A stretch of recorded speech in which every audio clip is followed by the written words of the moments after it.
In a picturesque countryside, surrounded by rolling hills and wide-open fields, there stood a quaint ranch owned by a man named Tom. The ranch had been in his family for generations, a cherished piece of land where he raised livestock and grew crops. At the entrance was a sturdy wooden gate that marked the boundary of his property. It was a symbol of his hard work and dedication. However, a new neighbor named Karen, a self-appointed HOA, Homeowners Association enforcer, had recently moved in next door. She was known for her strict adherence to rules and her tendency to impose her will on others. Karen began to drive her oversized SUV through Tom's ranch gate, ignoring the private property signs that clearly marked his land. The problem: Tom initially tried to address the issue politely, asking Karen to respect his property boundaries, but she brushed off his concerns, insisting that her shortcut was more convenient. "It's just a little detour, Tom. No harm done," she exclaimed, waving her hand dismissively. Frustrated, Tom watched as she continued to use his driveway as a thoroughfare, putting his livestock at risk and damaging his crops. As the days turned into weeks, Tom grew increasingly annoyed. He could see tire tracks imprinted in the soft earth, and the sound of her engine echoed through his fields. It was not just an inconvenience, it was a blatant disregard for his rights as a property owner. The decision. Determined to put an end to Karen's trespassing, Tom decided to take matters into his own hands. He gathered his friends and neighbors one evening at a local diner to brainstorm a solution. Over plates of burgers and cups of coffee, they discussed their options. Tom proposed a trap that would not only deter her from crossing his property, but also send a clear message. The group rallied around the idea, excited to participate in a little mischief. They devised a plan to create an obstacle that would catch Karen off guard while ensuring that no harm would come to her or her vehicle. They decided to use hay bales, creating a makeshift barrier that would block her path, but also be easy to remove once the message was delivered. Setting the trap. The next day, Tom and his friends set to work. They arranged the hay bales in a way that formed a solid blockade right at the entrance of the gate. To add a humorous touch, they placed a large sign on the bales that read, "Private property, no trespassing, Karen's shortcut closed." They completed the trap with a hidden camera to capture Karen's reaction. They were eager to see how she would respond to this unexpected turn of events. Once everything was in place, they waited for the moment they knew would come. The big day. As the sun rose the following morning, Tom and his friends hid behind a nearby tree, excitedly waiting for Karen's arrival. They could hear the distant rumble of her SUV as she approached. Tension filled the air as they held their breath, hoping that their plan would work. When Karen's vehicle came into view, the group stifled their laughter. She drove up to the gate, only to be met with the sight of the hay bales blocking her path. Her eyes widened in disbelief as she slammed on the brakes, skidding to a halt just inches from the barrier. The confrontation. Karen stepped out of her SUV, her face a mix of confusion and anger. "What is this?" she shouted, throwing her hands up in exasperation. She glanced around, searching for the culprits behind this prank. Tom and his friends couldn't contain their laughter any longer and stepped out from their hiding spot. "Just a little reminder, Karen," Tom said, grinning. "This is private property. No more shortcuts for you." Karen's face reddened with embarrassment. "You think this is funny?" she snapped, crossing her arms. "You're just being childish." The unexpected twist. As the confrontation continued, Tom calmly explained how her actions had affected his ranch. He emphasized the importance of respecting boundaries and the impact her disregard had on his livelihood. To his surprise, Karen began to soften. She listened as Tom spoke about the history of the ranch and the hard work that went into maintaining it. After a moment of silence, Karen sighed.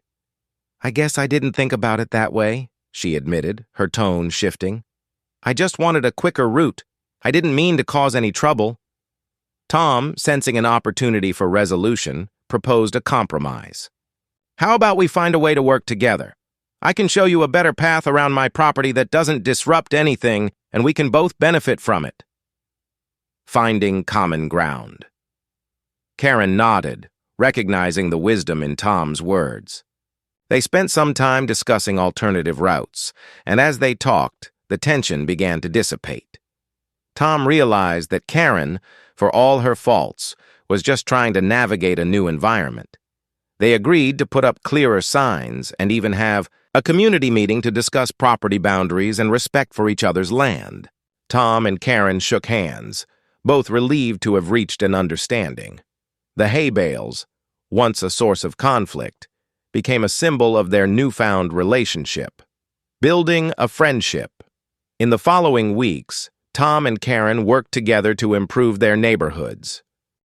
They organized a community event to promote goodwill among the residents, inviting everyone for a barbecue on Tom's ranch. The event fostered camaraderie, allowing neighbors to connect and share their thoughts on property concerns and community spirit. As they collaborated, Tom discovered that Karen had a passion for gardening and landscaping. He asked for her advice on improving the aesthetics of his ranch, and she was eager to help. They planted flowers along the entrance, making the area more inviting for both ranch visitors and neighbors alike. Conclusion. Over time, the relationship between Tom and Karen blossomed into a genuine friendship. They learned to appreciate each other's strengths and began to work together on various community projects. The ranch gate, once a point of contention, became a welcoming entrance for the neighborhood, symbolizing unity and cooperation. The experience taught them both valuable lessons about respect, communication, and the importance of setting boundaries. In the end, Tom's clever trap not only solved a problem, but also opened the door to a new friendship that neither had expected.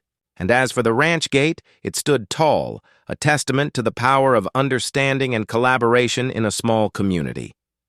In a picturesque countryside surrounded by rolling hills and wide-open fields, there stood a quaint ranch owned by a man named Tom.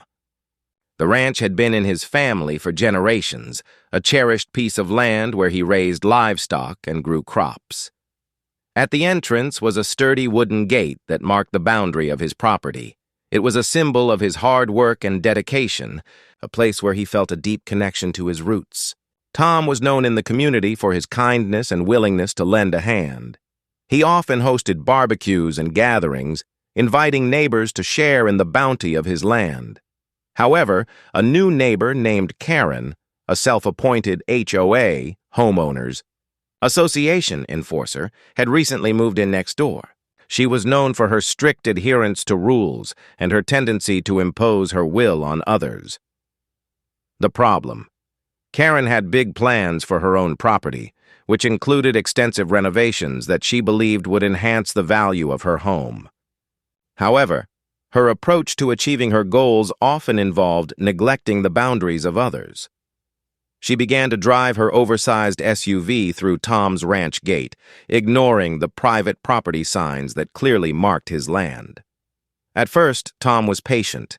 He understood that moving into a new neighborhood could be overwhelming, and he hoped Karen would eventually respect his boundaries. However, as the days turned into weeks, her disregard for his property became increasingly apparent. He could see tire tracks imprinted in the soft earth. The grass flattened, and the sound of her engine echoing through his fields was a constant reminder of her intrusion. Tom initially tried to address the issue politely, asking Karen to respect his property boundaries. He approached her one sunny afternoon, hoping to resolve the matter amicably. "Karen, I'd appreciate it if you could avoid using my driveway. It's really important to me to keep my land intact," he said, his tone friendly but firm. But Karen brushed off his concerns, insisting that her shortcut was more convenient. "It's just a little detour, Tom. No harm done," she exclaimed, waving her hand dismissively. Frustrated, Tom watched as she continued to use his driveway as a thoroughfare, putting his livestock at risk and damaging his crops. The decision. Determined to put an end to Karen's trespassing, Tom decided to take matters into his own hands. He gathered his friends and neighbors one evening at a local diner to brainstorm a solution. Over plates of burgers and cups of coffee, they discussed their options. Tom proposed a trap that would not only deter her from crossing his property, but also send a clear message. His friends, who had grown tired of Karen's antics as well, rallied around the idea, excited to participate in a little mischief. They devised a plan to create an obstacle that would catch Karen off guard while ensuring that no harm would come to her or her vehicle. Setting the trap. The next day, Tom and his friends set to work. They arranged the hay bales in a way that formed a solid blockade right at the entrance of the gate. To add a humorous touch, they placed a large sign on the bales that read, "Private. Property. No trespassing. Karen's shortcut closed." With the trap ready, they completed the setup with a hidden camera to capture Karen's reaction. They were eager to see how she would respond to this unexpected turn of events. Once everything was in place, they My ranch, the Ironwood, was a rugged, private 500-acre oasis. The only access to the back 40, where I stored expensive equipment and kept my breeding horses, was through a single, sturdy metal gate. This gate was always clearly marked with private property and keep gate closed signs. The sprawling, whispering pines, HOA, bordered my eastern line, and their queen, Deborah, the gate crusher Hayes, saw my property not as a working ranch, but as her personal, time-saving shortcut. Deborah lived on the far end of her development, and figured cutting across my access road and through my gate saved her a precious 5 minutes on her daily trip to the gym. The gate wars I tried everything. I politely asked. I posted clearer signs. I even replaced the latch multiple times after she broke them by driving into the gate when it was closed. One morning, I caught her red-handed, forcing the gate open with her Lexus SUV's front bumper. "Deborah, this is private property! You're trespassing!" I yelled. She gave me a withering glare. "Oh, please. It's just a dirt path, Jake. The HOA pays taxes. We are entitled to community access. You should be happy we're keeping the grass down." "The HOA doesn't pay taxes on my land, Deborah. I do," I shot back. "And if you keep breaking my gate, I'm calling the police," she laughed, utterly confident. "Go ahead. My lawyer says this path qualifies as an implied easement, since you haven't aggressively prevented my use." That phrase, implied easement, was the last straw. She had dared me to be aggressive. I decided to be clever. The ultimate trap my plan had to be legal, non-damaging to her vehicle. I didn't want a lawsuit over a crushed car, and utterly inconvenient. It was time to replace the weak chain and flimsy latch with something engineered for maximum disruption.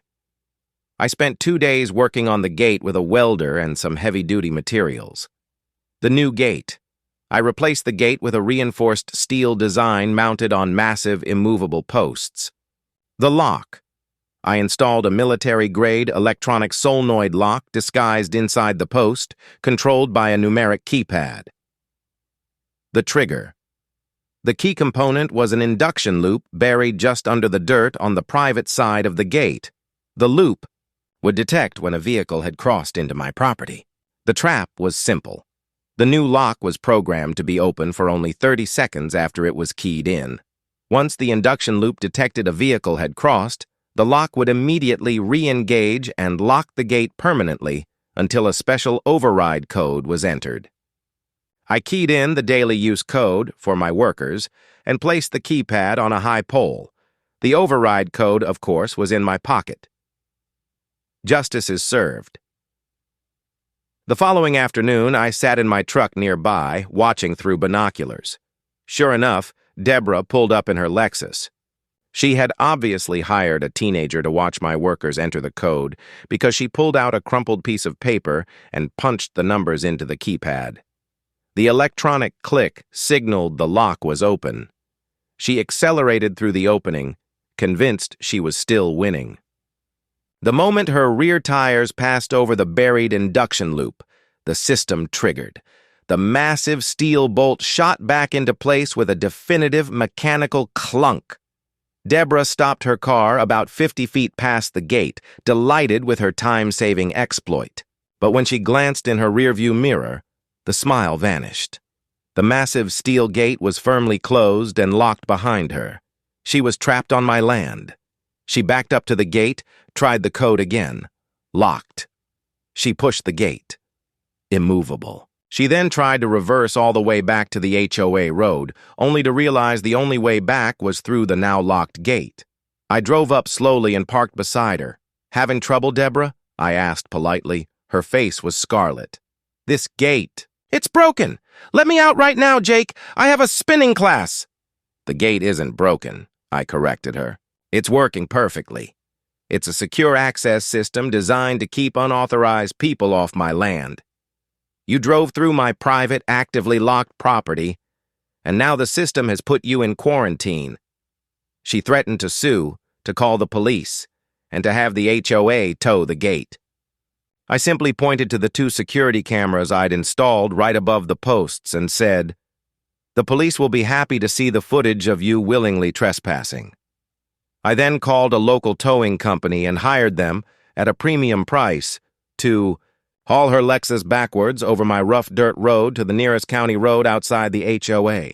"The override code is only for my employees," I explained, leaning on her car window.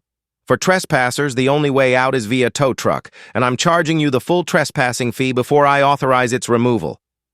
Deborah was forced to stand outside her spotless car for 2 hours in the heat, while waiting for the tow truck she had to pay for. She was humiliated in front of her entire neighborhood, who drove past and took photos of their HOA president stranded on the wrong side of the ranch gate. The gate was never challenged again. Some traps don't need to break anything, they just need to prove a point. And the fact is, the gate only closed because she drove through it.